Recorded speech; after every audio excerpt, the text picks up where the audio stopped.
Bonjour, bienvenue dans le dernier jour de votre formation pour apprendre ou réapprendre à manger varié et équilibré. Nous avons vu dans les précédents jours beaucoup de choses sur la recherche de recettes suivant un certain nombre de contraintes alimentaires et pour pouvoir les trier selon vos goûts.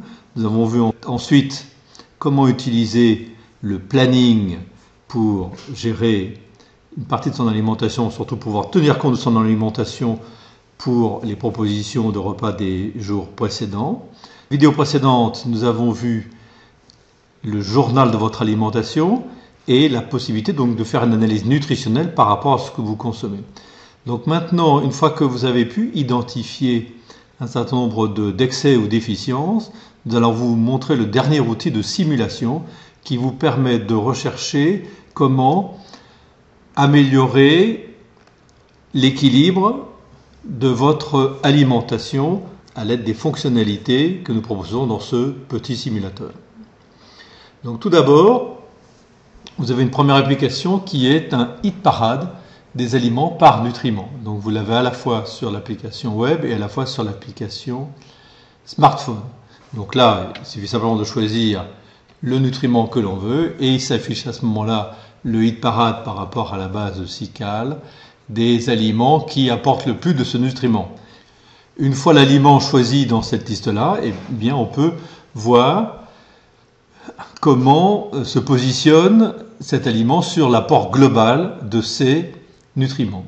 Mais pris individuellement, ceci n'a pas forcément d'intérêt. Ce qui va être intéressant, c'est de dire, eh bien, si je consomme de cet aliment-là en y ajoutant un poids, et donc c'est ce qu'on va faire, de dire, on va créer un panier, comme dans achat de courses en ligne, où on va créer un panier, c'est-à-dire qu'on va petit à petit mettre un certain nombre d'aliments ou de recettes que l'on veut faire, de façon à constituer un repas.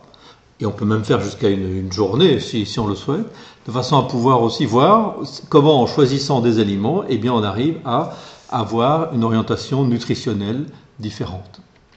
Donc, sélectionner par rapport aux bases de données SICAL et aussi FCEN les aliments, donc à partir soit du hit parade, soit à partir des bases de données, donc des recettes dans l'application, et ce qu'il faut faire, c'est mettre un poids pour chacun. Et à ce moment-là, vous lancez après une simulation nutritionnelle, comme la simulation de votre journal de votre alimentation, et vous arrivez donc à une information globale qui vous permet de vérifier si en choisissant de nouveaux aliments, vous arrivez à modifier les déficiences ou excès de votre alimentation.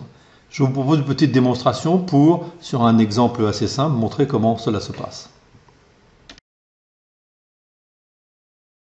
Nous nous rendons sur que manger dans l'option nutritiomètre. Et donc dans le nutritiomètre, la première option possible, c'est l'utilisation du hit parade des aliments. Donc là, nous allons choisir le calcium pour faire référence à la vidéo précédente où nous avions vu que dans l'analyse d'une journée, il manquait un peu de calcium. Ceci n'est qu'un exemple.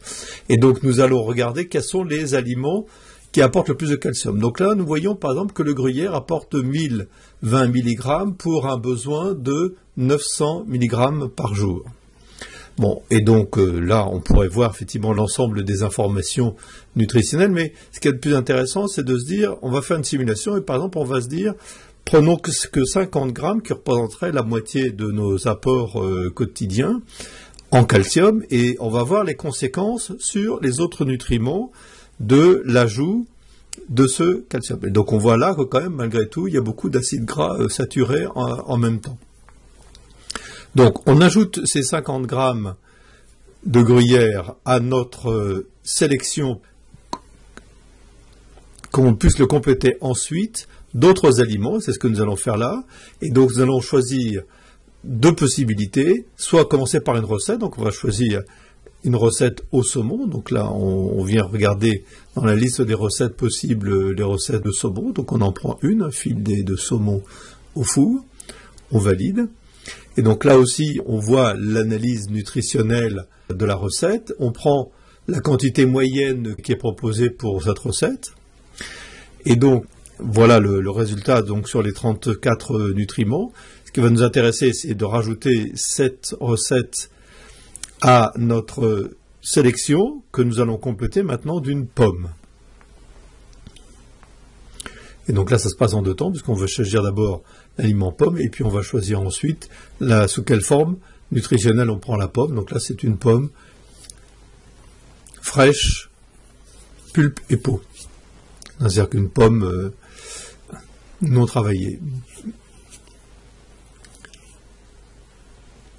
Voilà, donc de la même façon, là, on va prendre le poids moyen d'une pomme 150 grammes, et donc voilà l'analyse nutritionnelle. Et en même temps, on voit apparaître ici, pour certains aliments, l'indice glycémique et surtout la saisonnalité de l'aliment.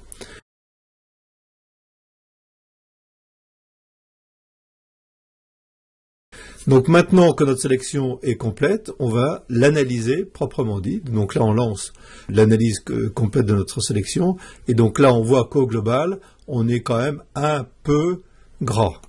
Hein, il faudrait que ce soit un peu... Et c'est peut-être le gruyère qui pousse la chose. Donc maintenant, si on se rend sur notre smartphone, on va voir qu'on peut utiliser cette application Nutritiomètre intéressante quand on est en dehors de chez soi.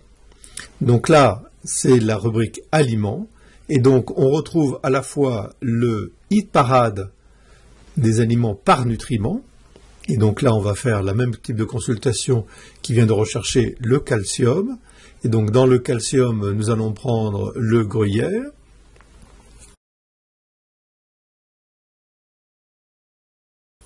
pour avoir son analyse, et en même temps la synthèse des rapports sains et gras salés sucrés, et on voit qu'effectivement, c'est quand même un peu gras. Même si ça compense le calcium, il y a quand même un peu trop de graisse. Mais on peut le compenser avec d'autres aliments, ce qu'on a vu dans le simulateur précédent. Maintenant, on va aller regarder par rapport à notre base nutritionnelle l'analyse nutritionnelle de produits. Donc là, on va prendre la pomme, donc on va descendre dans l'arborescence de pommes. On va choisir la pomme fraîche.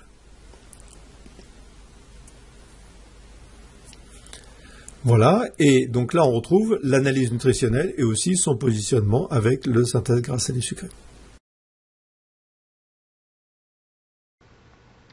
Ceci était donc notre dernière vidéo.